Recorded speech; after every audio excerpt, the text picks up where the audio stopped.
céleste en Christ, là où, Seigneur, nous sommes dans une atmosphère spirituelle, laissons, Seigneur, tout ce qui est de l'homme, laissons tout ce qui est des pensées humaines, et restons dans ta présence, là où le Saint-Esprit descend, Seigneur, là où il a apporté le sang lui-même, pour être en communion permanemment avec nous, Seigneur. Là où nous bénit de riches bénédictions, là où, Seigneur, il chasse à nous toute pensée de l'ennemi et qu'il établit sa propre pensée qui est la parole. Bénis-nous, Seigneur, par ta promesse, dans le nom de notre Seigneur Jésus-Christ. Amen. Vous pouvez vous asseoir.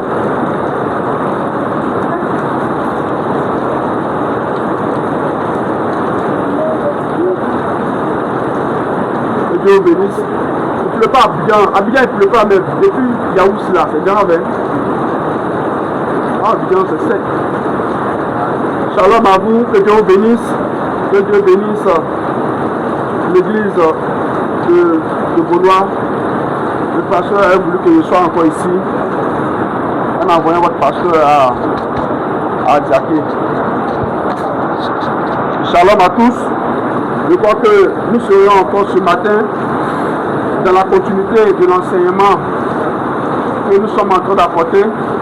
Pendant que nous avons examiné un peu ici le dimanche passé les 70 semaines de Daniel. Amen. Vous êtes là? Nous avons parlé un peu de cela. Aujourd'hui, ce dimanche-là, on va mettre fin aux 70 semaines de Daniel qui concernent seulement Israël, comme nous l'avons dit la dernière fois. Nous arrivons maintenant à la fin de l'explication des 70 semaines de Daniel. Amen. Donc, nous parlerons aujourd'hui de la fin de ce qui concerne les 70 semaines de Daniel. Et puis ensuite, nous ouvrirons maintenant la porte des 7 grandes fêtes. Amen. De monter. Je ne connais pas que ça derrière. Amen. Donc, fin des 70 semaines de Daniel. Et puis ensuite, début des 7 grandes fêtes. Ça va? Des 7 grandes fêtes. Et tout cela dans le but de pouvoir de vous montrer les temps, les époques, l'œuvre que Dieu a accomplie dans toutes ces manières, dans toutes ces circonstances. J'espère que cela apportera encore de riches bénédictions à tous ces frères et sœurs qui écoutent. Amen. Donc, abordons rapidement notre sujet. Daniel 9, le verset 28. Je voudrais que chaque frère et sœur ici ait au moins sa Bible. Amen. Voilà, prenez vos Bibles et puis lisons ensemble les versets, étudions ensemble les versets pendant que nous avançons. Amen. C'est très important. Voilà, même si tu n'as pas de Bible, mais il faut écouter, il faut prêter attention à chaque verset. Parce que nous ne voulons pas ici que la parole soit quelque chose qu'un certain prédicateur va se tenir à la chair pour apporter sa propre interprétation. Parce que la Bible dit que la parole de Dieu n'est pas l'objet d'une interprétation particulière. Donc, ce n'est pas une affaire de dire que non, chaque prédicateur doit avoir son interprétation ou bien doit avoir son explication. Ça là, c'est pas juste. Amen. La parole de Dieu, Dieu lui-même interprète sa propre parole. Et nous croyons qu'en ce temps de la fin, nous avons reçu la voix du 7e ange. Et c'est au travers de la voix du 7e ange que Dieu a pu révéler tous les mystères de Dieu. C'est pour cela qu'au travers de la voix du 7e ange, nous ne disons rien d'autre que ce que le 7e ange a apporté. Et comme nous savons que le 7e ange a été confirmé non seulement par la révélation, par l'apparition des anges, par les signes, les miracles, la guérison, tout ce qui l'accompagnait, c'est une confirmation que exactement ce qu'il apportait venait de Dieu. Alors nous avons la pleine assurance que si nous aussi nous apportons comme le 7e ange a apporté, si lui rentre, nous aussi nous allons rentrer. Amen. Voilà, c'est pour cela que nous ne voulons pas prendre autre interprétation que ce que a apporté la voix du 7e ange. Amen. Que Dieu vous bénisse. Je suis ici dans Daniel 9, le verset 26. Donc nous mettons fin aux 70 semaines de Daniel, n'est-ce pas? Donc mettons fin aux 70 semaines de Daniel. Souvenez-vous que les Écritures disent que la parole de Dieu, il faut qu'il y ait au moins 2 ou 3 témoins pour attester que la parole est juste. La Bible dit que si tu as une déposition contre ton frère, il faut que cela soit sur la déposition de deux, de trois témoins, pour qu'on puisse dire que ce que tu as dit là, c'est vrai. Donc la parole de Dieu aussi, tu ne peux pas prendre un seul verset et puis te baser sur ce seul verset là, dis donc que, comme ça veut dire ça là, ça veut dire que, non. Il faut que tu trouves au moins 2 versets, 3 versets, 4 versets qui vont ensemble et qui disent la même chose pour que tu sois sûr que ce que tu es en train de dire est vrai. Est-ce que vous êtes là? Est-ce que vous êtes là? Voilà, que toute chose soit sur. Ça veut dire examiner toute chose, retenez ce qui est bon. N'est-ce pas? Et la Bible dit que toute déclaration soit sur la déposition de 2 ou bien de 3 témoins. Ça veut dire que les 70 semaines dernières que tu es en train de parler là, nous sommes obligés d'aller prendre un verset ou bien un prophète qui en a parlé, un autre prophète qui en a parlé, mettre tout ça là ensemble pour montrer que exactement ce temps-là, il n'y a rien à dire. Est-ce que vous me comprenez? Voilà, je parle comme ça pour qu'on se comprenne bien. Donc, nous lisons, prenons Daniel 9, mettons fin aux 70 semaines Daniel pour ouvrir la porte aux 7 fêtes. Daniel 9, il est sur le verset 26. Vous êtes là? Après les 62 semaines, un roi sera retranché et il n'aura pas de successeur. Le peuple d'un chef qui viendra détruira la ville et le sanctuaire. Et sa fin arrivera comme par une inondation. Il est arrêté que les dévastations dureront jusqu'au terme de la guerre. Et là, nous avons montré de façon claire, verset pour verset, que l'exil d'Israël, dès que Israël rejette le Messie, selon Matthieu, la dernière fois on a lu cela dans Matthieu 27, le verset 20, vous êtes là, on a lu que c'est là que Israël a rejeté son Messie. Dès que Israël rejette le Messie, et que Titus, le général Titus, vient en l'an 70 pour détruire Israël, Israël va en exil. Quand Israël va en exil, ils sont dispersés dans le monde, ils ont fui, ils ne vivent plus dans les pays, ils sont dispersés. N'est-ce pas? Ils sont restés là depuis l'an 70 et la Bible ici dit que leur exil là dure de l'an 70 jusqu'au terme de la guerre. Il parle de quelle guerre? Il parle de la Deuxième Guerre mondiale. Il parle de la Deuxième Guerre mondiale. Pourquoi? Parce que c'est en 1948 là, après la Deuxième Guerre mondiale est finie, en 1945. Donc c'est en 1948 là, que Israël est rentré dans sa patrie. Que Israël est retourné depuis 70 là, l'an 70 là, de notre ère là, jusqu'à 120 là, 1900. Il y a les papas qui sont nés aujourd'hui, peut-être qu'ils vivent encore, ou bien. C'est que c'est dans notre temps, ou bien, c'est en 20 là, que Israël est retourné dans sa patrie, que Israël a commencé à devenir une nation, avoir une monnaie, être reconnu par l'ONU, recommencer. Depuis ce temps-là, donc nous voyons aussi de façon claire que Dieu, la parole de Dieu ou la Bible est merveilleuse. Au travers de la Bible, Dieu même a pu prédire les temps, les époques depuis longtemps, jusqu'à même dans notre jour. Et celui-là est écrit comme ça, tu vas lire, tu ne vas pas voir, mais c'est écrit devant toi. Est-ce que vous êtes là? Voilà. C'est en 20 là qu'ils sont rentrés. Et c'est en 20 là qu'ils sont devenus, ils sont revenus dans leur patrie et qu'ils ont commencé, voilà. Donc, depuis tout ce temps-là, Dieu ne travaille pas avec Israël parce qu'ils sont dispersés. Ils sont dans le pays des gens. C'est pas comme avant où on dit non, j'étais regroupé peut-être à Babylone. Ou comme j'étais regroupé à Babylone là, ils avaient peut-être un prophète là-bas qui s'appelait Daniel qui pouvait attendre. Mais cette fois-ci là, ils sont dispersés dans tous les pays. Et à chaque fois il y a des persécutions. À chaque fois ils sont là comme ça, lui là se lève, un certain dictateur se lève, il dit non que tuer les Juifs parce qu'ils ont tué Jésus. En même temps, partout ils sont là, où ils sont là, mais ça les tue en même temps. Plusieurs fois comme ça, c'est comme ça. Ils n'avaient même pas de paix dans les pays. On se rappelle un peu de Mussolini, de Hitler, de tout ça, comment ça a été incassé. Beaucoup de choses, ils ont été torturés partout où ils étaient. C'est pour montrer que pendant ce temps où ils étaient dispersés là, Dieu ne travaille pas avec Israël. Parce qu'ils ne sont pas regroupés. Dieu travaille avec Israël comme un peuple, comme une nation. Une nation. La nation entière est sauvée. Dieu les envoie un prophète et les sauve en même temps toute la nation entière. Mais quand ils sont dispersés, Dieu ne travaille pas avec eux. Donc si Dieu ne travaille pas avec eux pendant tout ce temps-là, alors nous comprenons de façon claire que c'est là, c'est dans cette période-là que s'ouvre le temps des nations. Est-ce que vous êtes là même?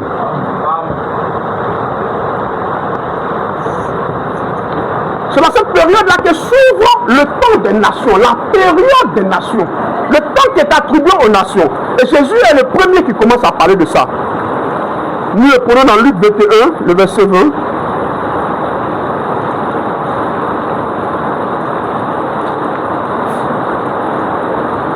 Luc 21, le verset 20.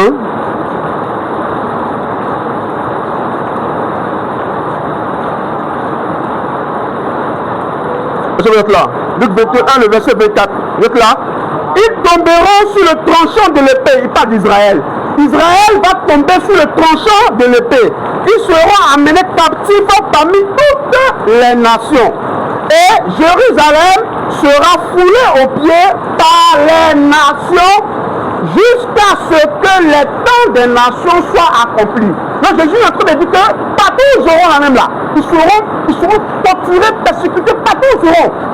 Pourquoi? Parce qu'en ce temps-là, Dieu ne travaille plus avec eux. Donc comme Dieu ne travaille plus avec eux là, alors Dieu ouvre maintenant le salut pour les nations. C'est ce que dit le livre de Jean. Il dit, la parole est venue chez les siens. Et les siens ne l'ont pas reçue. Les siens ne l'ont pas reçue. Maintenant, comme les siens ne l'ont pas reçu et qu'eux-mêmes l'ont jugé indigne de recevoir la parole, alors maintenant la parole ouvre une porte maintenant au monde entier en disant maintenant à tous ceux qui l'ont reçu, à tous ceux qui ont cru en son nom, il leur a maintenant donné le pouvoir de devenir enfants de Dieu. Est-ce que vous êtes là? Voilà. Donc c'est pour montrer que maintenant, quand la brèche d'Israël, et Paul l'apôtre dit, dans Romains 11, l'apôtre dit que eux qui sont l'olivier naturel, ils ont été coupés parce qu'ils ont été aveuglés. Et en étant aveuglés, disons cela. Romains 11. Voilà tous les versets qui en parlent. Pour que vous ayez une vue claire. Romains 11, verset 10.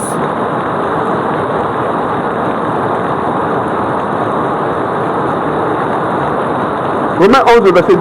J'espère bien que je suis là.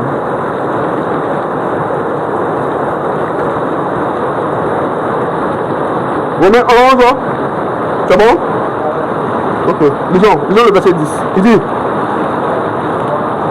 je dis donc, est-ce pour tomber qu'ils ont branché loin de là? Mais leur chute, mais par leur chute, le salut est devenu accessible aux païens. Parce qu'ils ont rejeté leur Messie, ils ont rejeté le Christ, ils l'ont repoussé, ils ne l'ont pas accepté. Nous avons lu ici un aujourd'hui que son sang retombe sur nous et sur nos enfants. C'est là où il dit par leur chute. L'apôtre dit par leur chute. Et c'est là où Jésus dit qu'ils seront aussi foulés aux pieds jusqu'à ce que le temps des nations soit accompli. Est-ce que vous comprenez? C'est la même histoire que Joseph a vécu lorsqu'il était avec ses frères là-bas. Ça c'est le deuxième verset qui atteste, qui va avec Daniel 9, le verset 26. Joseph, lui, il a déjà vécu cela. Pourquoi? Parce que Dieu permet à ce que ses prophètes vivent une portion de la vie de Christ. Chaque prophète qui vient sur terre, il vit une portion, il vit une partie de la vie de Christ. Il vit une partie de la vie. Chacun d'eux vit une partie. Quand Christ vient, il est tous les prophètes réunis à un seul. Est-ce que vous êtes là? Donc, avant même que Christ ne soit, David a vécu une partie de la vie de Christ. Parce que lorsque David était roi comme roi, il a vécu, arrivé à ce moment, un de ses fils, Absalom, s'est levé, il dit non, toi tu ne peux pas être roi sur nous. Il a commencé à mener une certaine persécution. David a été chassé du trône. Quand David descendait du trône, il y a un gars qui est là, craché sur David. L'un de ses gars de corps a levé son épée, il dit va couper la tête. David, non, laisse-le, c'est Dieu qui a fait ça. Parce que le roi devait être rejeté. Ce qu'on appelle un roi rejeté. Donc David, en tant que roi qui représentait Jésus-Christ, il a vécu cette partie de la vie de Christ. C'est pour ça que quand on dit dans Somme 22, il dit, ils m'ont percé, je peux compter mes jours, je suis comme... Il parle comme si lui-même était Jésus-Christ. Pourquoi? Parce que quand l'Esprit de Dieu vient sur lui, il vit ce que Dieu va vivre lorsqu'il sera sur terre. Est-ce que vous êtes là? Mais avant même que lui-même ne vienne, Joseph, il a vécu ça aussi. C'est pour ça qu'il dit que la parole de Dieu, c'est une certitude. C'est pas quelque chose qu'on dit non. À peu près, il se pourrait que c'était ça, on présume. On ne présume pas avec la parole de Dieu. La parole de Dieu est une certitude. C'est pour cela que nous pouvons y mettre notre foi et prendre Dieu au mot, parce que sa parole là, c'est sûr. C'est pas un seul verset que tu vas prendre et sur lequel tu vas te reposer. Un verset, deux versets, trois versets, quand tu vas le mettre, tu vas voir qu'il n'y a rien, on ne peut pas douter. Est-ce que vous êtes là? Est-ce que vous êtes là? Donc, Joseph, a fait tout cela. Lorsqu'il était parmi ses frères, il était le seul qui avait les visions, qui avait les songes. Et il racontait ses frères, les songes à ses frères, en disant que j'ai rêvé. Quand j'ai rêvé, j'ai vu que il y avait le soleil. Et la lune, il y avait les 11 étoiles. Et un jour comme ça, ils se sont agenouillés. Il a commencé à leur raconter. La Bible dit ça a suscité de la jalousie dans leur cœur. Et ils se sont dit, ah, pourquoi tu veux dire roi sur nous, quoi? Donc, pour eux, tout ça, c'est le roi, quoi. Toi, ta main n'est pas loin. Amen. Un jour, pendant qu'ils étaient en train de perdre les troupeaux, son père l'a envoyé de eux. Et quand il est arrivé, je dis, voici le désert de songe. Le songeur, là, voici le verset qui arrive. Ah, tu as un tueur. Ça n'est pas là, le plus grand tueur, non, on n'a pas de tueur, non. Il est plus grand, oui, ben dis non. Si vous le tuez là, moi, si mon papa me demande là, je suis foutu. Je suis, mais dis quoi? Donc, ce qu'on fait là, il y a un trou là-bas, là. Mettons-le dans le trou. Demain, si les gens viennent là, on le donne. Je dis, ah, ce que tu dis, pas pour moi, c'est mieux. Voilà comment est-ce qu'il soit accordé. Ils ont pris Joseph, n'est-ce pas? Ils ont pris son habit là, que son père lui a donné. Il avait une robe de 7 couleurs. De combien? 7 couleurs. Joseph, il était l'un de ceux-là qui avait la robe de 7 couleurs qui montrait que il a toute la pensée, tout le mystère de Dieu là, hein, se révèle dans sa vie. C'est pour cela que Frère Branham dit que Joseph là, il est le type parfait de Christ. Est-ce que vous êtes là? Il dit que quand il dit Joseph là, parmi les prophètes, il a vécu tout ce que Christ a vécu. Et Joseph, il dit dans sa vie, il n'y a pas de mensonge, il n'y a pas de tricherie, non. C'est quelqu'un qui est le type parfait de Christ. Parce que Joseph avait les 7 couleurs. Or, les 7 couleurs représentent les 7 anges qui couvrent, qui scellent le mur. Les 7 couleurs représentent les 7 couleurs de la cancelle ou les 7 âges de l'église selon la couleur jusqu'à la dernière couleur. Et Joseph lui portait cela comme s'il était lui-même Christ sur terre. Est-ce que vous êtes là? C'est pour ça que sa vie est en accord avec la vie de Christ. Et quand ils l'ont vendu à 20 pièces d'argent, comme Jésus a été vendu à 30 pièces d'argent, ils l'ont mis d'un coup. Comme Jésus a été aussi mis en prison, n'est-ce pas? Voilà. La Bible dit que lorsqu'ils ont mis Joseph en prison, en prison là-bas, il y avait un chantier, il y avait un autre fanatique, n'est-ce pas? Et ils ont expliqué les choses à Joseph. Joseph a dit que toi là, il va te couper ta tête. Tu as plus servi Pharaon, tout ça c'est fini. Et puis il y a un autre qui a dit non, que toi, Pharaon t'est rétabli. Comme Jésus était dans la croix, il y a un qui était sauvé et un autre qui était perdu. Même chose. Et quand Jésus est revenu à la croix, quand Jésus est revenu de sa prison, alors Dieu l'a établi de sorte que, après Pharaon, c'est lui. Il n'y a pas plus grand que Joseph dans le royaume. Est-ce que vous êtes là? Et les Écritures disent que Dieu a établi Joseph afin que le monde ne meure pas de faim. Lisez bien Genèse. Quand vous lisez la partie de Joseph, tu comprends Genèse 40 là. À partir de Genèse 40 à 45, il s'est révélé à son frère. Lisez bien. Il dit que les Égyptiens l'ont appelé Shofnat Payas. Ça veut dire que le conservateur de la vie.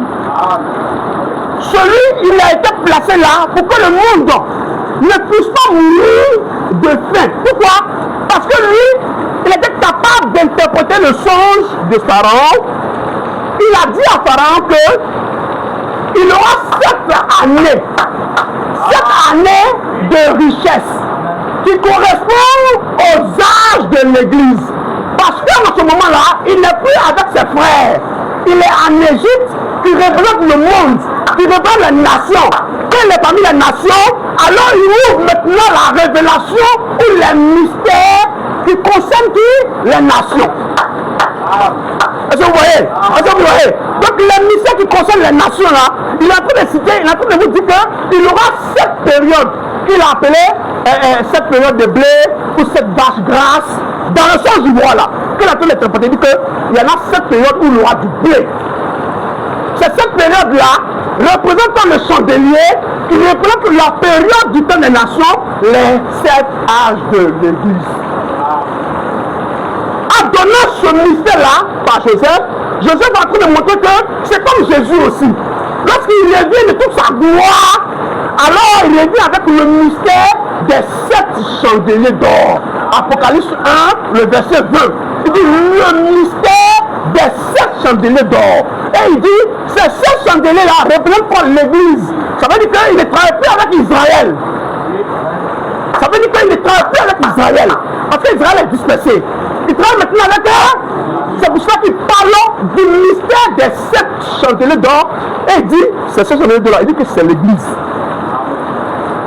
Ça veut dire que là, c'est pas Israël, c'est l'Église. Donc il parle du temps qui est accordé au monde entier. Où le monde entier est appelé maintenant à recevoir le salut, à recevoir la parole, à recevoir Christ, à rentrer en Christ, parce que le jugement n'est pas loin. Vous savez là. Donc, Joseph dit, cette année, où il y aura le blé, parce que quand le blé va venir là, après cette année de blé là, il y aura aussi cette année où il y aura la famine.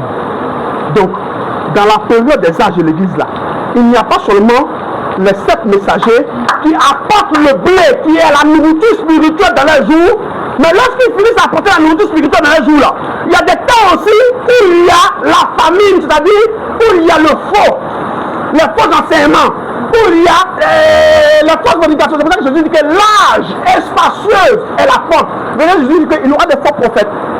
Les faux prophètes, ils vont la faim. Parce que l'évangile qui te prêche là, ça ne nourrit pas ton âme. Donc du coup, tu meurs de faim, tu meurs spirituellement, tu disparais. Est-ce que vous êtes là? C'est pour ça que Amos, laissez-moi vous dire, pendant que je suis là, laissez-moi donner ça en même temps. C'est pour ça que Amos dit, là, Amos 8, le verset 11. Amos 8, le verset 11.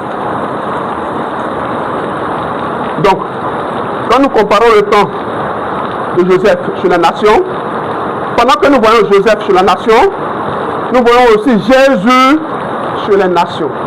Pendant que nous découvrons que Joseph avait le blé, qui est la nourriture qu'il faut manger pour avoir la vie, pour vivre, alors nous découvrons que c'est à Jésus seul que tu peux avoir ou tu as la vie éternelle. En dehors de Christ, tu meurs. Ça va?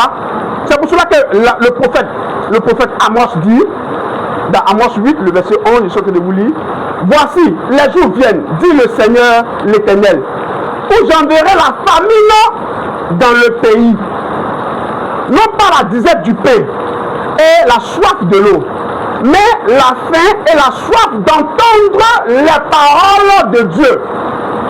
Est-ce que vous êtes là? Donc il y a faim et puis il y a soif d'entendre parole de Dieu. Évidemment, tu as faim et tu as soif, naturellement tu as faim et tu as soif là.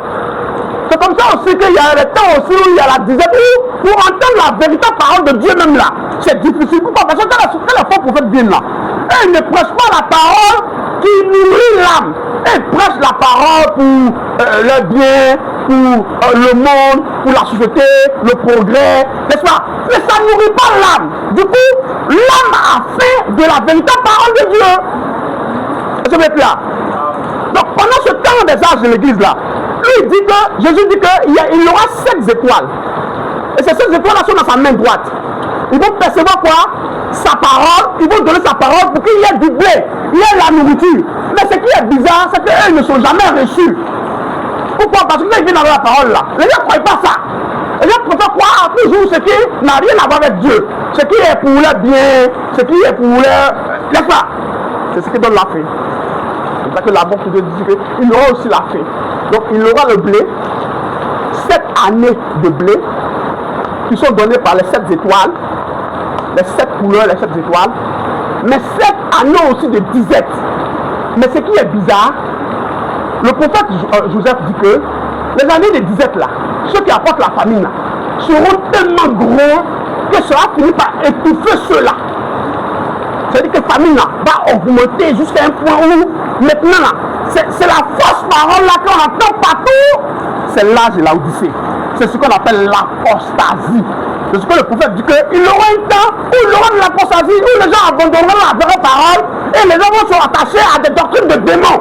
C'est annoncé. C'est annoncé. C'est parfait. C'est parfait. Les prophéties sont parfaites.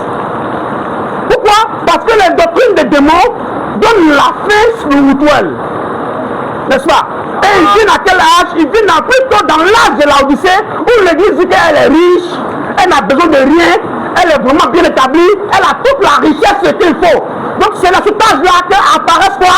Les faux prophètes, les faux enseignants qui enseignent des paroles pernicieuses dans le but de séduire plusieurs. Et la Bible dit, plusieurs les écouteront. Lisez bien les prophéties. Amen. Donc vous voyez que ce que Joseph a dit, c'est clair, non? La fin sera versée, non? C'est vrai, non? Ah, mais je vous dis que la parole de Dieu est parfaite. Alléluia. Alléluia. Donc, avec Daniel, nous comprenons. Avec Joseph, nous comprenons. Avec Osée, avant dans Osée 6. Oh, je suis mon temps. Hein. Avant dans Osée 6. Osée 6, le verset 1. Vous êtes là? Osée 6, le verset 1. Venez, c'est Osée qui parle. Venez, retournons à l'Éternel, car il a déchiré, mais il nous guérira. Il a frappé, mais il bandera nos plaies. Il nous rendra la vie dans 2 jours. Le 3e jour, il nous relèvera et nous vivrons devant lui. Connaissons, cherchons à connaître l'Éternel. Sa venue est aussi certaine que celle de l'aurore. Il viendra pour nous comme la pluie du printemps qui arrose la terre. Oh, c'est merveilleux. Oh, la parole de Dieu. Non, elle est merveilleuse. Amen. Donc le prophète Osée est en train de dire que les îles d'Israël, Israël restera en exil là-bas. Il dit, en 2 jours, 3 jours.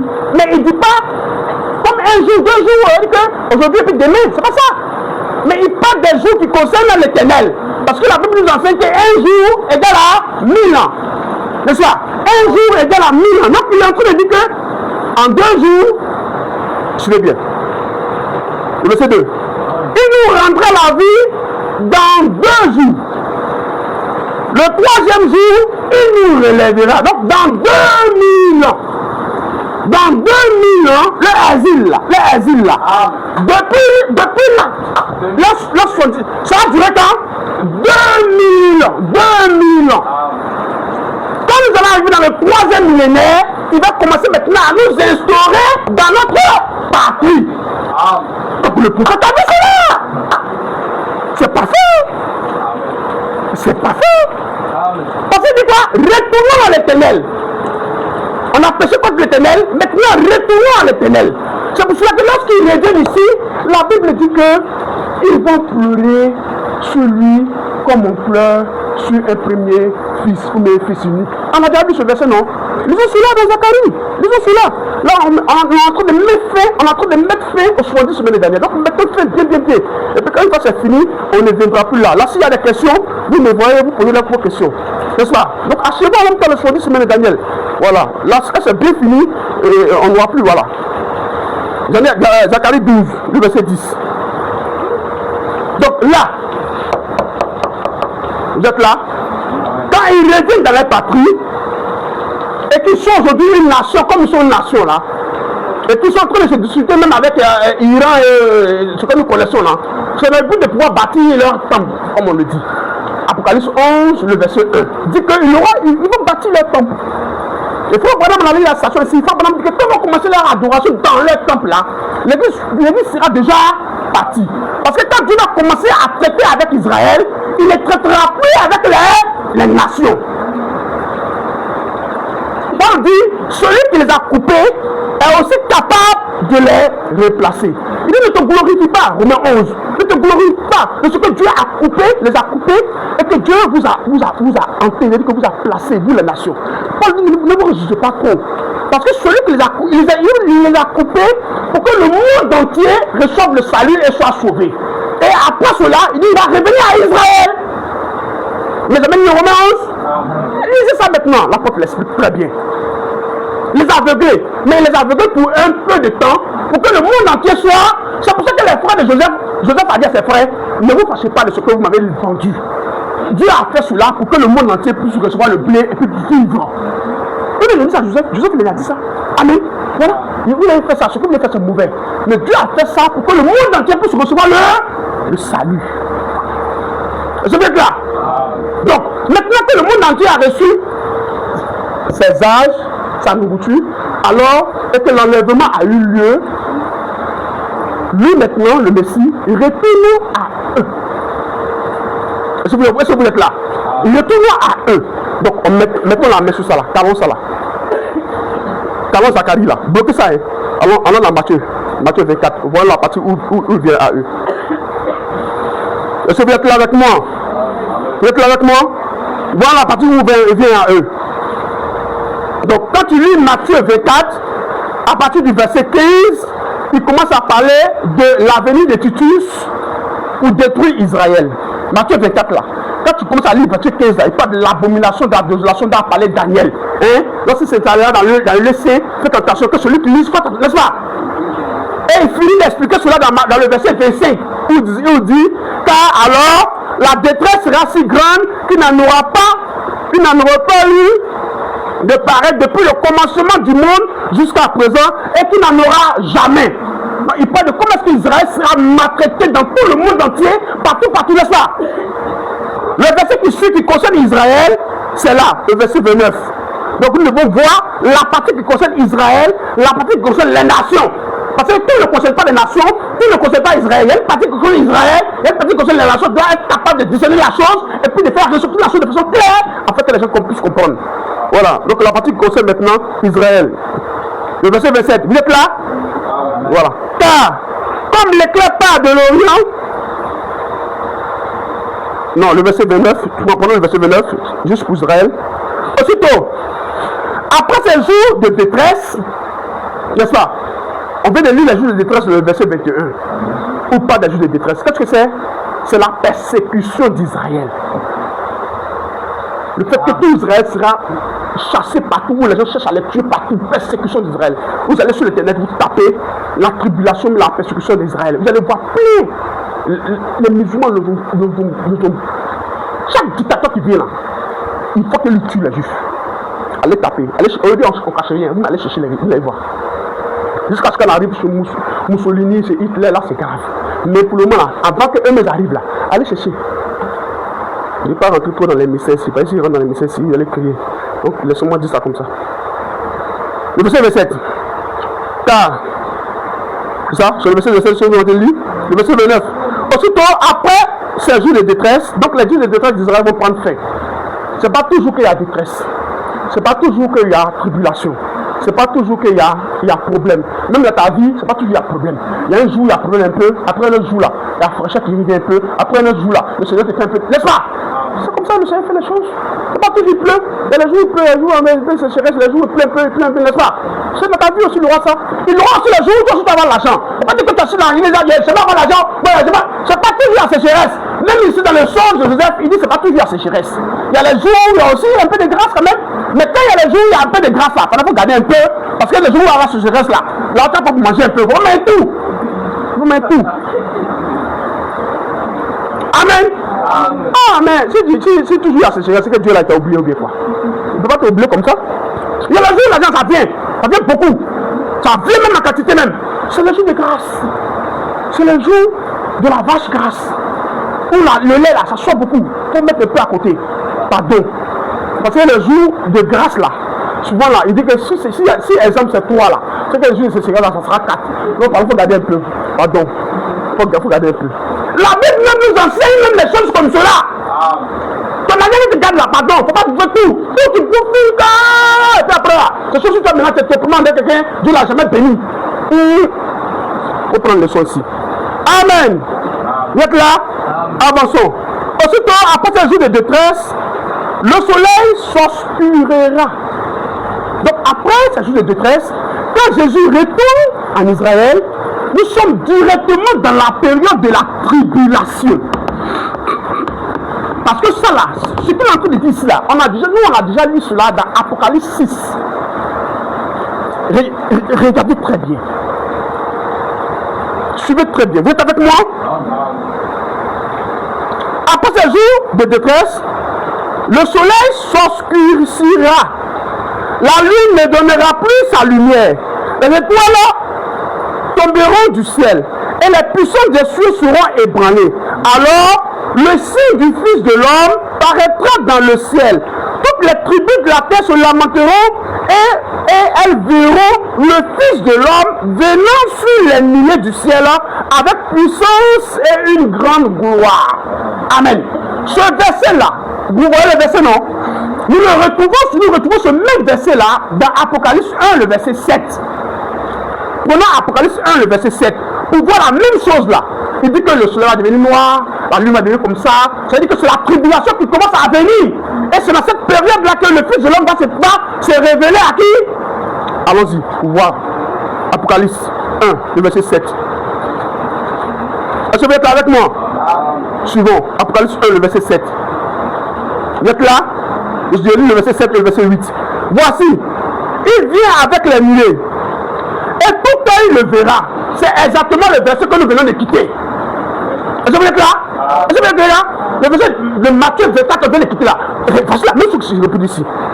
Il vient sous les nuées. Et tout œil le verra. Même ceux qui l'ont percé. Et toutes les tribus de la terre se lamenteront à cause de lui. Lui, amen. Je suis l'alpha et l'oméga, dit le Seigneur Dieu. Celui qui est, qui était, qui vient, le Tout-Puissant. Donc le Fils de l'homme est le Dieu Tout-Puissant. C'est lui qui vient sur la nuée. C'est lui qui a percé. Est-ce que vous êtes là?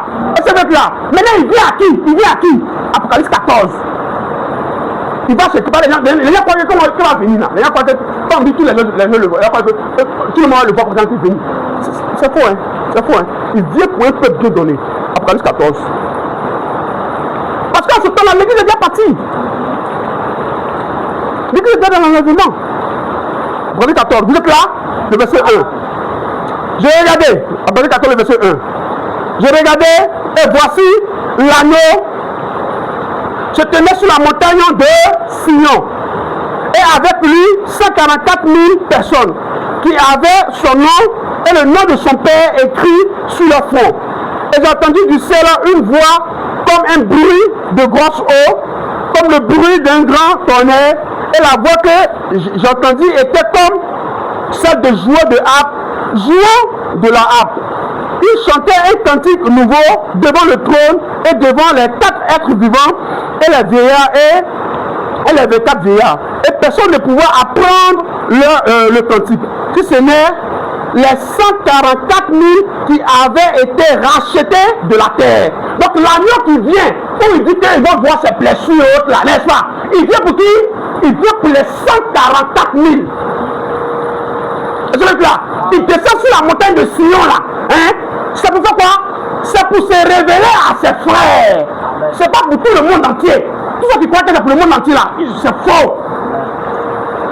Il vient spécialement ici, pendant la période de la tribulation, il se révèle aux 144 000 qui sont ceux qui ont été appelés par Élie et Moïse. Ils sont appelés dans la période de la tribulation ou dans la période du 6e sceau. Amen. Le 6e sceau. Le 6e sceau, c'est le sceau de la tribulation. Où il y a, le soleil se change en noir, la lune devient comme cela. Hein? C'est pendant ce temps-là que lui, il vient pour se révéler à ses frères. Vous êtes là? C'est pour cela que le prophète Zacharie, on retourne à Zacharie maintenant. Zacharie 12. Retournons à Zacharie. Zacharie 12, le verset 10. Est-ce que vous êtes là? Est-ce que vous êtes là? Amen. Retournons à Zacharie. Alors, je répandrai sur la maison de David et sur les habitants de Jérusalem, Zacharie 12, le verset 10, et sur les habitants de Jérusalem, un esprit de grâce et de supplication. Et ils tourneront les regards vers moi, celui qui l'ont percé. Amen. Nous avons vu que celui qui est percé, c'est celui qui vient sur les nuées. Et c'est celui qui se présente comme étant l'alpha et l'oméga, le Dieu tout-puissant.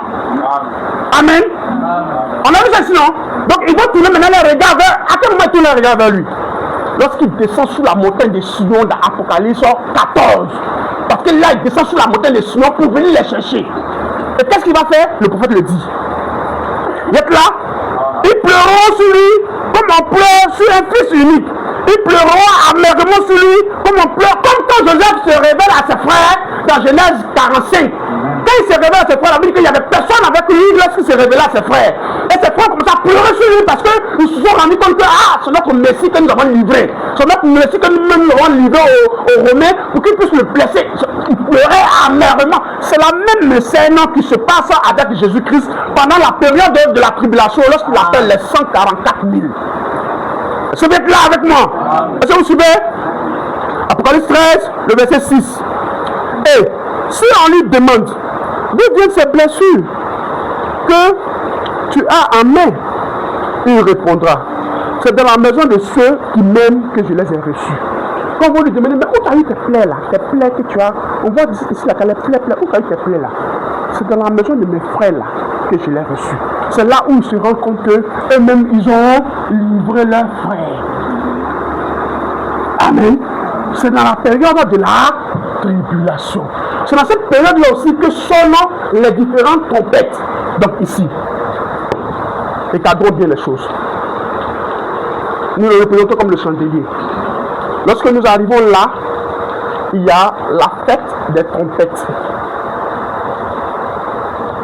La fête des trompettes, selon Lévitique, que nous sommes en train d'étudier, Lévitique 23, Moïse, lui, il a enseigné tout cela. Parce que c'est le grand prophète. Le prophète, c'est le révélateur des mystères de Dieu. Et Moïse est le prophète. Quand on dit le prophète, c'est que le grand enseignant de toute la parole de Dieu. Mais lui, il enseignait les choses de façon ombre, de façon symbole. Quand il enseigne les choses de façon ombre comme cela, il montre que Dieu va à partir de l'ombre. Et à partir de l'ombre, Dieu commence à éclaircir ou à éclairer la chose un peu au fur des âges. Mais le véritable reste à venir. Est-ce que vous êtes là? Amen. Donc Moïse, lui, en expliquant les choses de façon faite, il explique qu'il y a un temps où il y a une fête que nous appelons cela la fête des trompettes. Amen. On a lu cela. Et il dit, après la fête des trompettes, vient la fête de l'expiation. Qu'est-ce que la fête de l'expiation? L'expiation, c'est là où Jésus-Christ se révèle à ses frères, où il expie leurs péchés, leurs iniquités, il leur pardonne cela, il leur accepte, il se fait connaître à eux, il leur montre toutes ces blessures que lui-même a reçues d'eux là, et il se réconcilie, les accepte. C'est la fête des expiations. Amen. Comme Moïse a enseigné cela, il dit que c'est un temps de l'expiation, un temps de deuil. Quand ça va arriver cela, proclamez des jeûnes, priez parmi vous, et les jeunes, et cela, n'est-ce pas? C'est cette période-là, c'est la période où Christ se fait connaître à ses frères. Ils sont dans un moment de deuil. C'est pour ça que l'apôtre ici, comme son maître de ici, il dit, ils pleureront sur lui comme on pleure sur un fils unique. Ils pleureront amèrement sur lui comme on pleure sur un premier-né. C'est un temps de pleurs. C'est un temps c'est ce que nous appelons la fête des expiations, qui est la 7e fête. Amen. La 6e fête, c'est la fête des trompettes, où les trompettes sonnent dans Apocalypse 8. Chaque trompette qui sonne envoie des fléaux sur terre. Chaque trompette qui sonne envoie des fléaux sur terre. Est-ce que vous êtes avec moi? Est-ce que vous êtes avec moi? Mais avant que tout cela ne soit expliqué, Moïse a déjà prêché cela dans l'ombre. Et comme nous avons déjà découvert les deux grandes fêtes, la trompette et l'expiation, alors nous pouvons maintenant trouver toutes les autres fêtes maintenant qui concernent le Lévitique. Amen. Jusqu'à ce que nous collons la chose. Est-ce que vous êtes là? Vous êtes là? Vous suivez? J'espère que je ne vous embrouille pas trop. Hein. C'est bon? Il y a quelqu'un qui retient quelque chose? C'est pas trop fort pour vous, hein? Amen. C'est pas trop fort? Mais c'est la chose qui va se passer dans le temps. On a besoin de connaître. Ça montre que le temps là, ça finit. Ça montre que le temps finit. Ça montre que le temps n'est pas toujours pour toi. Hein. Tu travailles là. Tu travailles, tu manges, ta maison, tout ça, c'est bien. La vie est chic. On mange pour ça, c'est vrai. Mais le temps là n'est pas toujours à ta portée. Ça là, c'est ce que ça veut dire. Ça montre que le temps n'est pas toujours à ta portée. La vie que tu es dedans, la vie que tu es en train de mener là, il faut faire attention. Parce que même les prophéties bibliques disent qu'il y a un temps où quand Dieu quitte les nations pour aller en Israël là. N'imaginez pas ce qui va venir chez les nations. Hein. Vous n'avez aucune idée de ce qui va venir chez les nations. C'est quand tu es pensé là, et puis tu crois que ça fait peur là. Tu n'as pas encore pensé à ça. C'est pas comme ça. Non, c'est pas comme ça. C'est quand tu réfléchis là, c'est pas comme ça. Ça veut dire que le temps va à son thème. Le temps là va quelque part. Est-ce que vous êtes là? Cette même histoire qui s'est passée lorsque Moïse descend, après 400 ans, Moïse descend pour aller rencontrer Pharaon pour dire je suis venu libérer mon peuple là. Ils ne faisaient rien eux. Ils sont restés là pendant 400 ans. Dieu était où? Dieu ne s'occupait même pas d'eux. Un jour comme ça, il trouve Moïse, il dit, lève-toi, va, moi je t'envoie. Mon peuple là, ils ont fait 400 ans là-bas. Maintenant, on en a 440 ans. Descends là-bas, on les fait sortir. Dès que ce décret est pris là, c'est fini. Mais allez demander à Pharaon comme il a souffert. Et la Bible dit que c'est ce même Élie et Moïse qui reviennent pour réclamer Israël. C'est pour ça que la dernière fois que je lisais les fléaux que j'étais en train d'accomplir là, il les réclame de force. Parce que tout Israël est sauvé comme une nation. Israël c'est comme nous. Pour nous là, la Bible dit à celui qui entend et qui croit, c'est individuel, c'est un peuple. Nous sommes comme un peuple. Un peuple, ça dit qu'individuellement, c'est pas toute une nation. Il appelle chacun, et puis forme un peuple avec ça. Mais pour Israël, c'est toute la nation entière. C'est pour ça que quand il lit Apocalypse 7, le verset 1, il dit 12 000 la tribu de temps. 12 000 la tribu de temps. Donc pour le peuple, toute la nation, il fait sortir parmi eux toutes les tribus. Et c'est Élie et Moïse qui vont faire cela. Est-ce que vous êtes là? Donc tu dois savoir. Tu dois connaître les prophéties qui sont en ce moment prêtes à s'accomplir. Parce que ça, nous parlons d'Israël. Ça, c'est la brèche qui les concerne. Maintenant, nous viendrons en nous. Mais il faut que toi, tu vois cela. Et nous comprenons par là que tous ceux qui disent que les âges de l'église, ce n'est pas biblique là. C'est les menteurs. Ils ne connaissent rien de la Bible. Ils ne connaissent rien. Ils ne connaissent rien. Tous ceux qui disent que les âges de l'église, ce n'est pas biblique là. Non. Ils ne connaissent rien. Oh. Même avant, même peut-être qu'on voulait parler, mais maintenant, je trouve que c'est pas important. Mais ils ne connaissent rien. Moi-même, je le dis, si il y a quelqu'un qui est prêt à venir, il ne connaît rien. Si on a fait 5 minutes à lui, c'est que lui, il est fort. Il ne connaît rien. Oh. Il ne connaît rien. Les gens de l'église. Les gens de l'église. Oh, tu t'ennuies. Laissez que je close ça. Comme je suis sur ça, laissez que je close ça. Pour que lorsque je viendrai, à partir de là, on va bien se comprendre. Hein? Voilà. Même si le temps s'en va, mais laissez au moins que je close cette partie-là. Voilà. Parce qu'on a égrené un peu, lorsque Christ se présente à ses frères. Donc ici, tout le monde ici sait que, dans ma nous on dit aujourd'hui, Jésus-Christ. Un jour, Jésus-Christ là, va retourner aussi à ses frères. Et pendant qu'il retourne à ses frères là, c'est pendant ce temps-là que l'Antichrist s'élève sur tout le monde entier pour instaurer ce qu'on appelle le Conseil mondial des églises ou le nouvel ordre mondial. On va arriver sur là, qu'on va utiliser les deux ouïes. Les deux ouïes. Les deux ouïes. On va arriver à ça. Voilà. On va arriver. Tout cela va arriver. C'est biblique, non, on va arriver. Les deux ouïes, l'ordre mondial. Aujourd'hui, il n'y a pas de l'ordre mondial. Le nouvel ordre mondial, c'est devant Isabelle dans ce que c'est. Tout ça, on va étudier ça. Dieu permettra qu'on avance. Donc, comme nous sommes en train d'achever, achevons en même temps. Pendant que Christ descend pour réclamer ses frères les Juifs, qui sont bien cités dans la Bible, selon Apocalypse 7, il les cite. Il dit, de la tribu de Ruben, 12 000. De la tribu de Judas, il les cite, comme si lui-même là. Mais quand on écrivait ça là, est-ce qu'eux-mêmes, ils étaient déjà mélangés là-bas? Mais Mais il les cite comme s'il connaissait chaque gène qui sont là-bas, qui seront sauvés. Il est infini, rien ne peut l'échapper. Rien. La puissance de l'omniscience de Dieu est au-delà de toute portée. Tu ne peux pas. C'est pour ça que le prophète, à des distances où il est là, il voit la guerre mondiale, il voit tout. Tu ne peux pas échapper. Donc nous sommes aujourd'hui matin là, convaincus que, même étant assis ici là, Dieu savait qu'on allait s'asseoir ici ce matin pour écouter ça là. Aïe. Aïe. Mais c'est quand nous étudions les prophéties que nous voyons que Dieu connaît tout.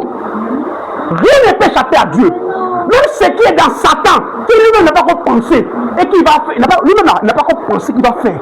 Dieu sait. C'est la vérité, frère. Rien. Il n'y a rien qui échappe à Dieu. Rien. Est-ce que vous êtes là? Rien. C'est pour ça que quand nous lisons les Écritures, regardez-moi ça. Achevons. Il dit, le prophète dit, dans Zacharie 14, le prophète dit, pendant que Jésus descend venir chercher ces 144 000 qui ont été préparés d'avance par Élie et Moïse, il dit, c'est en ce temps-là que toutes les nations de la terre qui en voulaient à Israël, parce que Israël s'est allié aux États-Unis, et dans son alliance avec les États-Unis là, ils ont fait beaucoup de mal aux gens, à d'autres nations, les nations qui sont bombardées partout, nous connaissons cela. Est-ce que vous voyez? Donc il va y avoir un moment où il aura de la rancœur contre Israël. Et c'est pendant ce temps que lui dit ces 144 000 là. Le prophète dit que c'est pendant ce temps-là que toutes ces nations, la Russie, la Chine, Corée, toutes les nations que vous connaissez aujourd'hui, qui sont unies dans le Bronx. Est-ce que vous voyez? Ils sont unis ensemble. Et puis toutes ces nations vont se lever, vous savez quoi? Pour attaquer Israël. Ils vont s'unir à un bloc. Vous savez quoi? Pour prendre Israël en assaut. Laissez-moi vous lire. Comme nous sommes en train d'achever, achevons en même temps de façon claire. Pour que dans votre esprit ça soit clair. Zacharie 14, je suis au verset 1.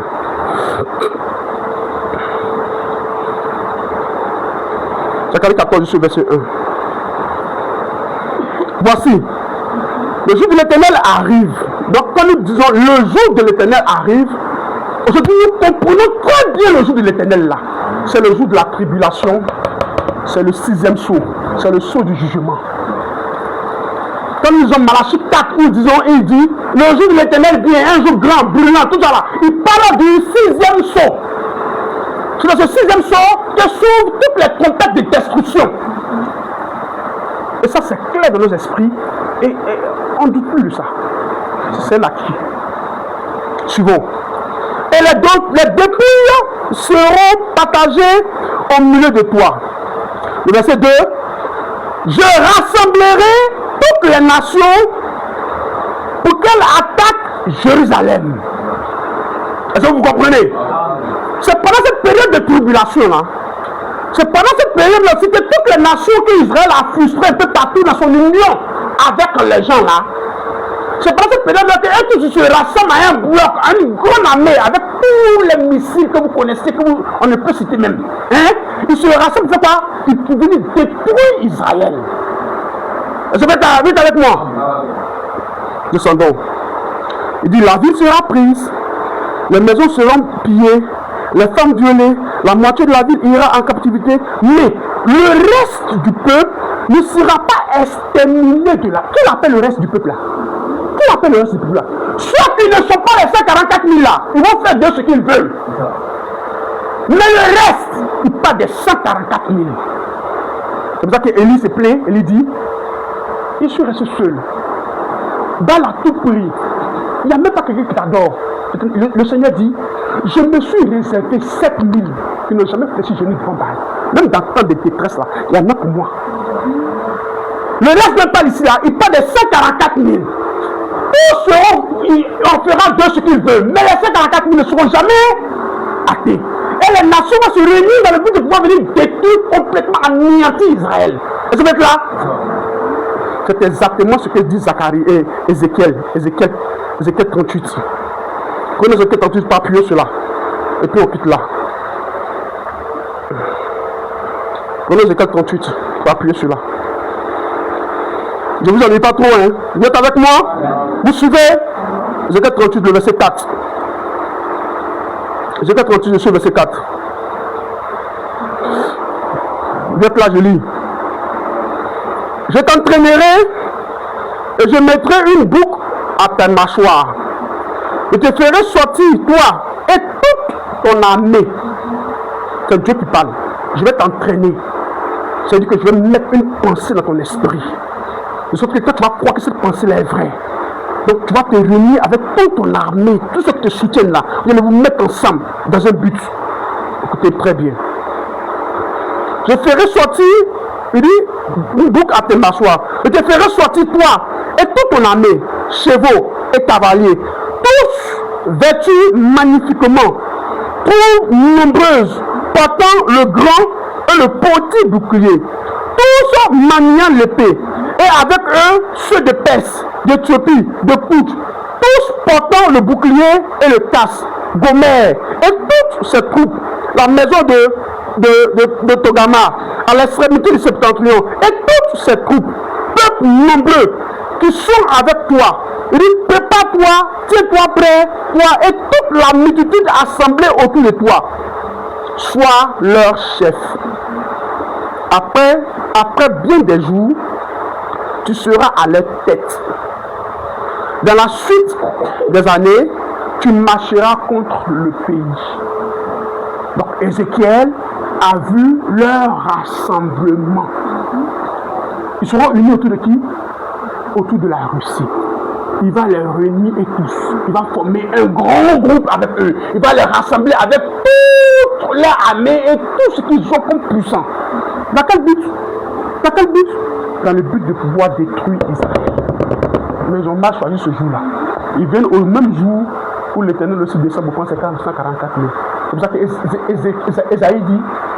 Ézéchiel dit, Zacharie dit, ils sentiront la fumée sortir de ma bouche.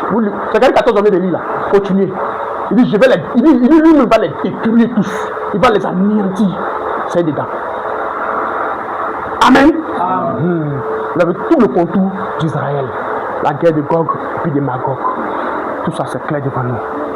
Vous êtes là? Vous êtes là? Ok. Là, nous sommes à la période de la tribulation, les 3 ans et demi qui restent à Israël. Amen. Pendant la période de trompette et de l'expiation. C'est bon? C'est bon? Je crois que nous mettons fin aux 70 semaines de Daniel. Toutes les prophéties de notre temps sont parfaitement claires à nos yeux. On peut continuer? Ok, maintenant prenons, ça fait déjà 1 heure. On va faire l'introduction déjà sur les 7 fêtes. On va toucher les 7 fêtes et puis on se laisse. Et puis prochainement on va continuer pour ne pas trop vous fatiguer. Amen.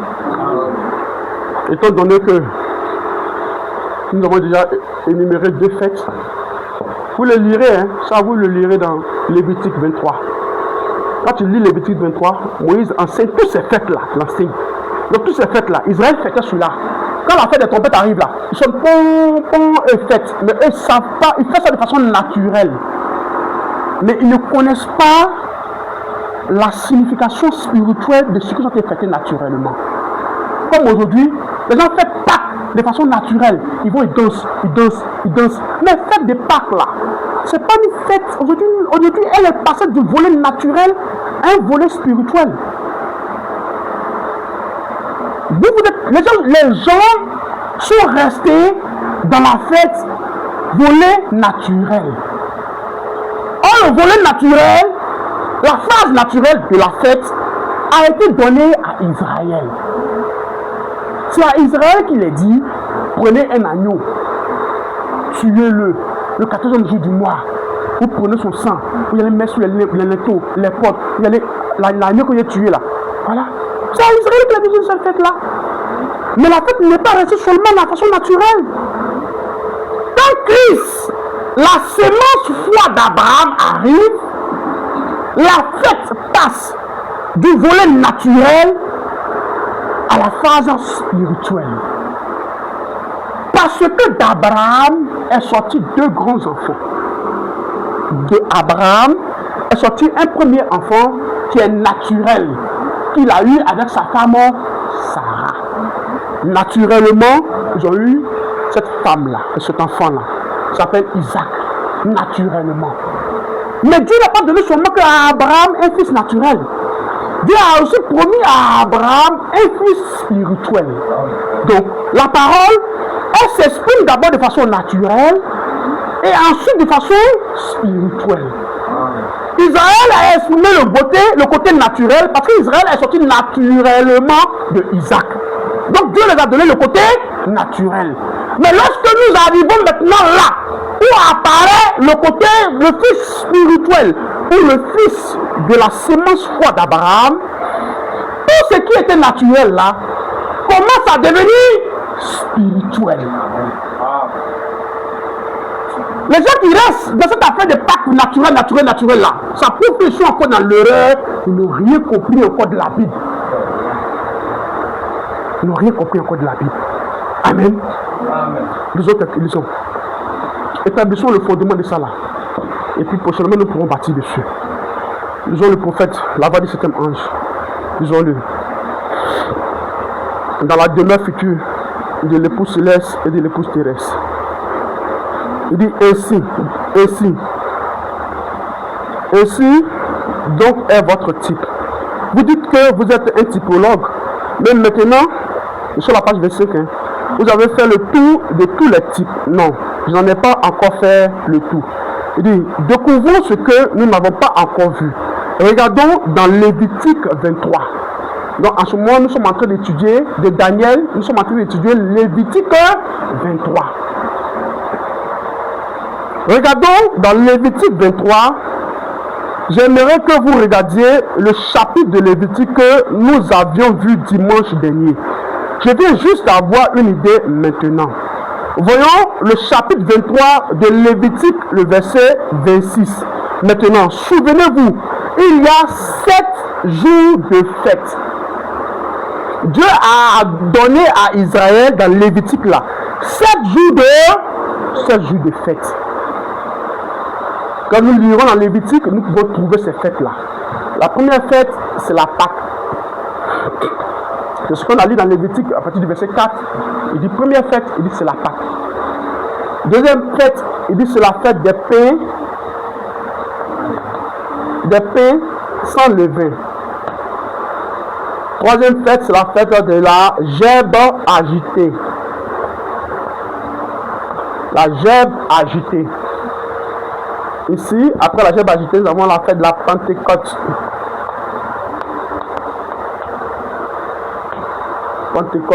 Après Pentecôte, maintenant, là, nous récoltons la moisson. Bon, c'est moi-même j'ai mis la moisson là, parce que la moisson là. Voilà, la moisson, c'est tout ce que c'est fait dans la Pentecôte, la moisson. Là, maintenant vient les trompettes qui concernent Israël et l'expiation qui concerne Israël. Donc, Israël fait trompette. Nous ne faisons pas la fête des trompettes.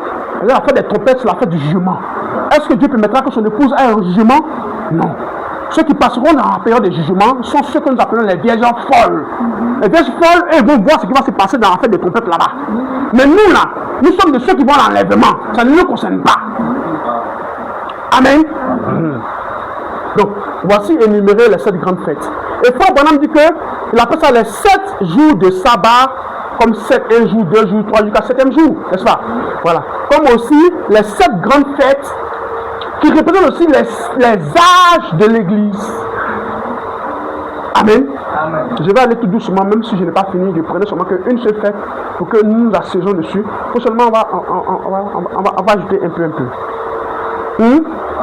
Mais quand nous énumérons cela à partir de la 70 semaines de Daniel et que nous ajoutons les autres fêtes, alors nous comprenons très bien que les âges de l'Église même ont été prêchés par Moïse depuis le livre de Lévitique. Tu as lu ça, tu n'as pas vu parce que toi, tu n'as pas reçu le système ange. Donc tu ne peux pas voir. Il faut devenir maintenant qu'à voir. Maintenant, souvenez-vous, il y a 7 jours de fête.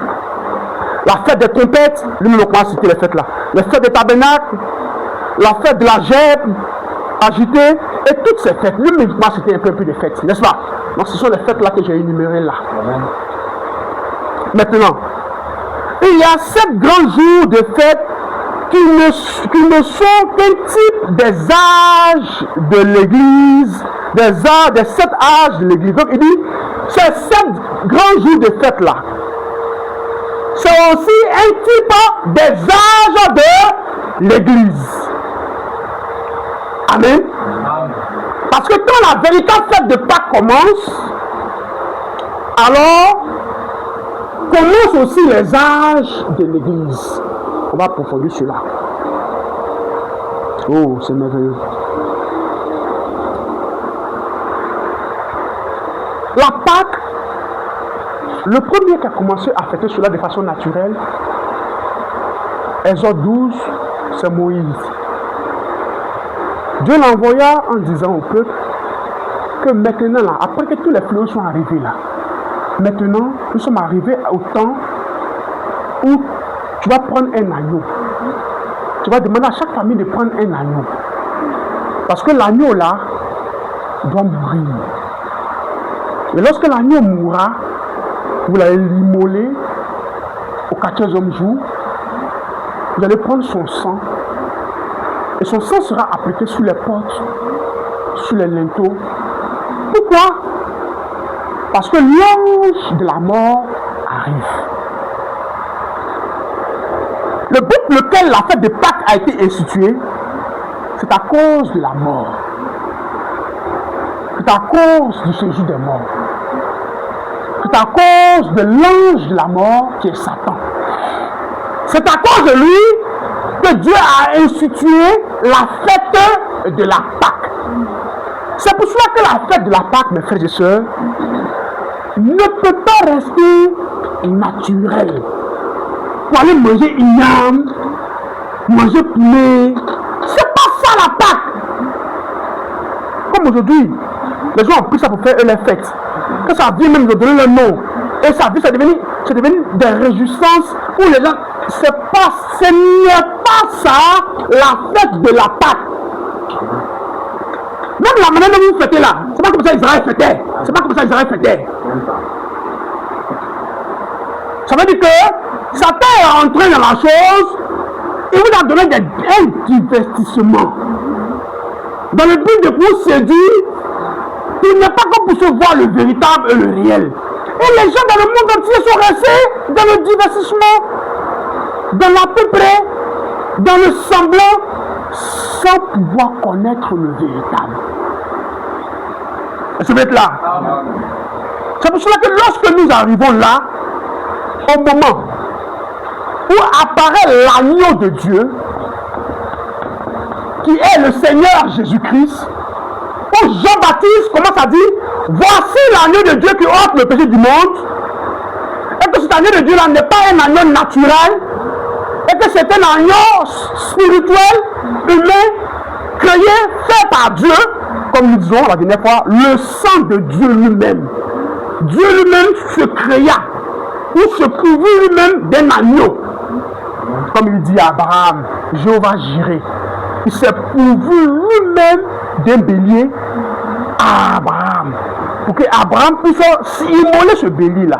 Abraham l'appela Jéhovah Jireh. Et au travers de ce bélier-là, il donnait une promesse à Abraham en disant, ta postérité possédera les portes de ses ennemis.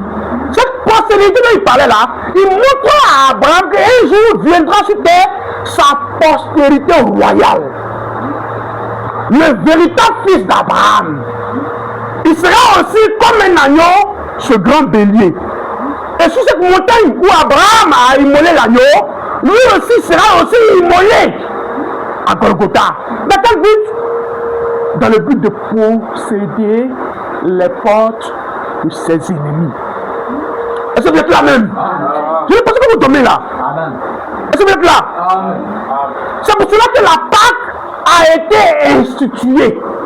C'est pour cela qu'il dit à Moïse, l'ange de la mort vient.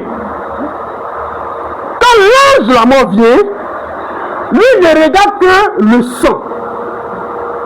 Pourquoi? Parce que là où il y a le sang, L'ange de la mort ne peut pas frapper. L'ange de la mort, il a le pouvoir de frapper partout sur terre où il peut frapper. Et de prendre n'importe quel homme que lui veut. Est-ce que vous êtes là? Parce que lui passe. Il dit, je passerai. Donc l'ange de la mort passe. Et quand il passe, il a la force sur tout être humain. Il a la force sur tout ce qui vit. Il peut frapper tout ce qui vit. Alors Dieu donne à son peuple un remède. Quelque chose où la mort ne peut pas frapper. C'est pour ça qu'il dit la Pâque. Qu'est-ce? La résurrection. Dieu accorde à son peuple la vie éternelle au travers du sang versé de l'agneau. Est-ce que vous êtes là? C'est la première fête. Nous passons là du volet naturel au volet spirituel. Tu veux manger ton poulet, tu vas manger ton poulet. Il ne faut pas dire que c'est pas quand tu es fêté. C'est ton cabri là-bas que tu veux manger, tu vas te manger. Il ne faut pas dire que c'est pas que tu veux fêter. La Pâque aujourd'hui là, c'est pas une question de dire que tu as mangé peu ou bien viande comme hier. La Pâque aujourd'hui, selon Deutéronome 16 que nous allons ajouter à Exode 12, Dieu lui-même choisit un lieu. Est-ce que vous êtes là même? Dieu lui-même choisit un lieu. Deutéronome 16. Vous ne fêterez pas la fête là dans n'importe quel lieu. Vous ferez la fête là dans le lieu où moi l'Éternel j'ai choisi. Et en plus, où j'ai mis mon nom. Ça veut dire que tout fait que vous êtes fait de Pâques là, c'est du n'importe quoi. Vous vous blaguez. Est-ce que c'est là-bas l'Éternel a mis son nom? Daniel, aujourd'hui. C'est là-bas la mis son nom. Gogassou. Il a mis son nom à Gogassou. Si tu manges ton plein, tu manges ton plein. Mais si tu manges, il faut bien manger. Il ne faut pas dire que c'est pas quelqu'un fêté. Tu te blagues. Amen. À la voix du 7e ange, je contrôle le temps pour vous libérer, pour ne pas que vous soyez trop fatigués. Hein? Pour ne pas que vous soyez trop fatigués, donc je contrôle le temps. De toute façon, comme la porte des fêtes est ouverte, prochainement nous reviendrons dessus pour grandir. Hein? Voilà, nous allons évoluer dessus pour que vous puissiez voir ça. Après cela, maintenant, on va terminer maintenant les 2 points. Hein? Voilà, ce n'est pas que. Donc, nous, on met ensemble. Je finis, hein? Nous mettons ensemble Exode 12 qui parle de la fête naturelle, Deutéronome 16 qui parle de la fête et le lieu d'adoration pourvu par Dieu, où il faut fêter la fête, où la fête est prise en compte. Parce que la fête n'est pas prise en compte partout. La fête n'est même pas prise en compte dans une quelconque église. La fête est seulement prise en compte dans le lieu que Dieu a établi et là où il a mis son nom. C'est forcément là que Dieu agrée la fête. Je lis. Ensuite, prochainement, nous allons bâtir dessus. Deutéronome 16, je suis au verset 1.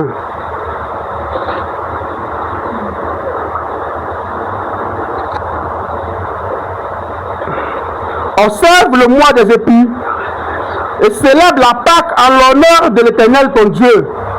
Car c'est dans le mois des épis que l'Éternel ton Dieu t'a fait sortir d'Égypte pendant la nuit. Tu sacrifieras la Pâque à l'Éternel ton Dieu, tes victimes de menu et de gros bétail, dans le lieu que l'Éternel choisira pour y faire résider son nom. La Pâque se fait dans un lieu. Le lieu est choisi par l'Éternel. Et c'est dans ce lieu-là que l'Éternel lui-même a mis son nom. C'est dans cet endroit-là que ta fête fête de Pâques sera agréée et là où toi aussi tu peux appliquer la vie de l'agneau et être sauvé de l'ange de la mort. En dehors de ça, là où tu es en train de fêter Pâques là, et crois que ce Pâques que tu es en train de fêter là, c'est Pâques de Dieu là, tu te trompes. Les tambours que tu as été tapé là, tu te trompes. Tout ce que vous avez préparé pour te manger là, c'est pas dans le lieu. Vous n'êtes pas dans le lieu. Parce qu'il dit, dans le lieu que j'ai choisi. Or, quand Jean-Baptiste dit, voici l'agneau de Dieu qui ôte le péché du monde, cela montre que Dieu a choisi un agneau. Moïse lui dit, prenez un agneau.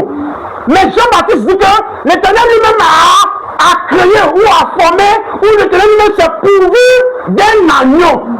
Et il présente l'agneau là en disant, voici l'agneau de Dieu.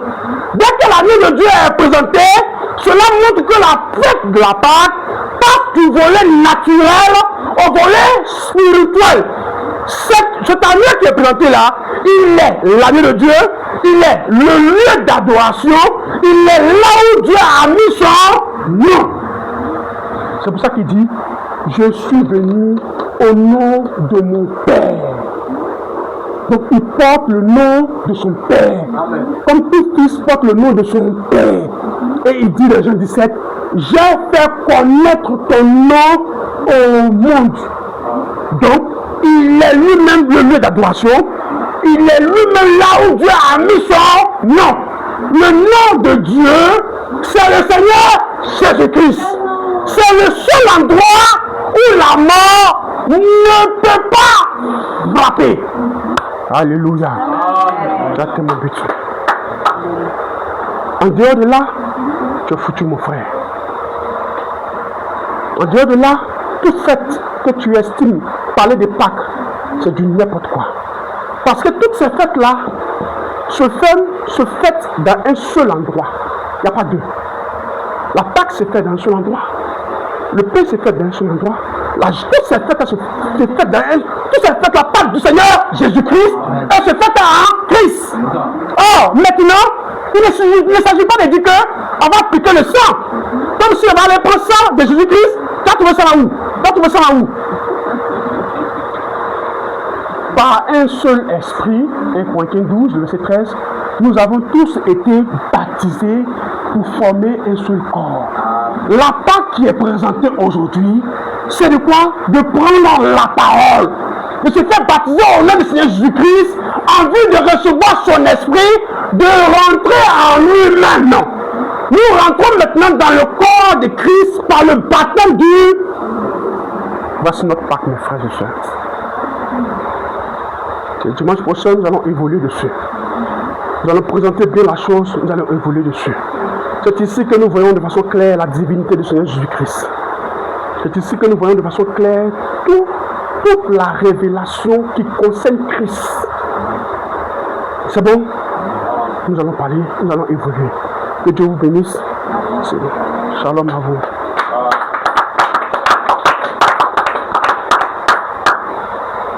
Voici les deux.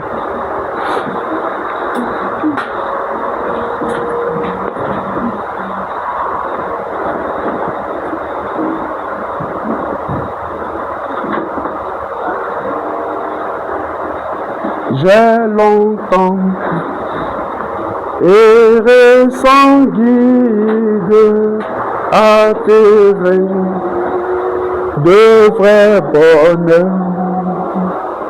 Mais hélas, mon cœur vide ne prouvait que la douleur. Où sera la main puissante qui pourra, par son effort, m'arrêter sur cette pente où déjà je vois un sauveur sourire. Jésus lui-même eut pitié de mon On me dit, il ne plus que je t'aime, je verse mon sang pour toi, Jésus, oh Jésus, ta main puissante m'a sauvé de mon tombeau, et tu combles mon amour.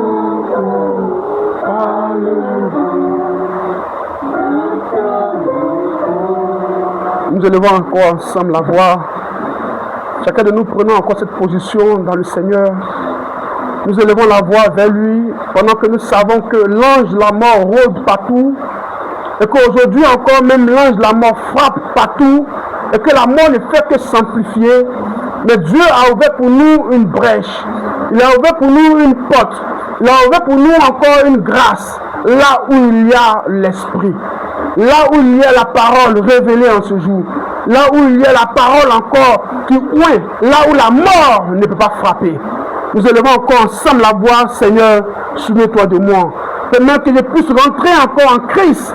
Et que je sois encore scellé encore du sceau. Pour encore ce grand jour de l'enlèvement qui vient. Nous prions ensemble.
Seigneur, conduis-moi, Seigneur, merci encore,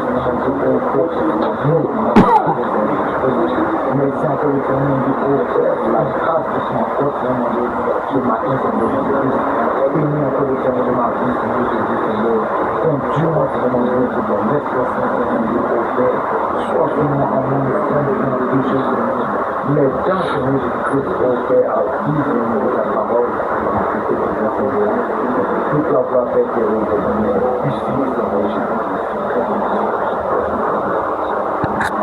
Seigneur Jésus-Christ, merci ce matin.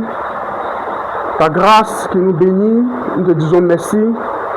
Ta parole qui reste avec nous dans nos cœurs comme une sémence, nous te disons merci. Tu as dit que cette parole sera un jour, reviendra un jour à nous. Et qu'elle sera ta sémence au fond de nos cœurs.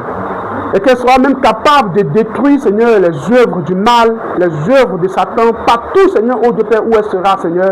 Elle détruira les œuvres du mal, Seigneur. Ce matin, nous avons parlé encore, Seigneur, au de Père, toujours de cette parole. La parole devient de plus en plus claire pour nous. Et nous croyons que exactement les mystères de Dieu sont révélés. Et nous prions, Seigneur Jésus-Christ, pour que cela soit oint dans nos cœurs, oint dans notre âme, et que cela manifeste le Fils de l'homme. Et que cela manifeste la puissance de Dieu.